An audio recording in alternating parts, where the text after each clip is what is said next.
চাঁদা না পেয়ে শেরপুর সদরের লছমনপুর ইউনিয়ন পরিষদে তালা এবং স্থানীয় বাজারে চাঁদাবাজির অভিযোগে ছাত্রদলের 2 নেতাকে পুলিশে দিয়েছে স্থানীয় বিএনপির নেতাকর্মীরা। এছাড়া ইউনিয়ন ছাত্রদল সভাপতিকে বহিষ্কারও করা হয়েছে। আটকরা হলেন লছমনপুর ইউনিয়নের বড় ঝাউয়েরচর এলাকার আলতাফ হোসেনের ছেলে মোহাম্মদ সবুজ আহমেদ এবং কৃষ্ণপুর দড়িপাড়া এলাকার আব্দুল খালেকের ছেলে মোহাম্মদ আলামিন ইসলাম সাগর।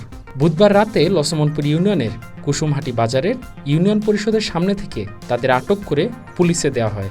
স্থানীয় বিএনপি নেতাদের অভিযোগ, লছমনপুর ইউনিয়ন ছাত্রদলের সাবেক সভাপতি সবুজ আহমেদ এবং বর্তমান স্থগিতকৃত সভাপতি আলামিন ইসলাম সাগর দলীয় কোনো কর্মকাণ্ডে অংশ নেন না।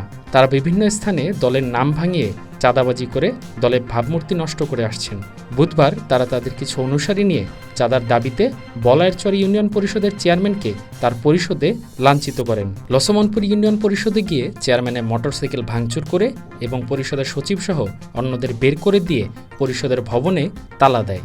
এছাড়া কুসুমহাটি বাজারে আশেপাশের একাধিক ব্যবসা প্রতিষ্ঠানে গিয়ে চাঁদা দাবি করেন। এই ঘটনায় এলাকায় উত্তেজনা দেখা দেয়। ফলে দলীয় ভাবমূর্তি রক্ষায় বুধবার রাতে ব্যবসায়ীদের সহায়তায় ইউনিয়ন বিএনপির নেতাকর্মীরা মিলে সবুজ ও সাগরকে আটক করে পুলিশে দেয়। এই ঘটনার পরপরই লছমনপুর ইউনিয়ন ছাত্রদলের সভাপতি মোহাম্মদ আলামিন ইসলাম সাগরকে সভাপতি পদসহ প্রাথমিক সদস্য থেকে আজীবনের জন্য বহিষ্কার করেছে শেরপুর সদর উপজেলা ছাত্রদল।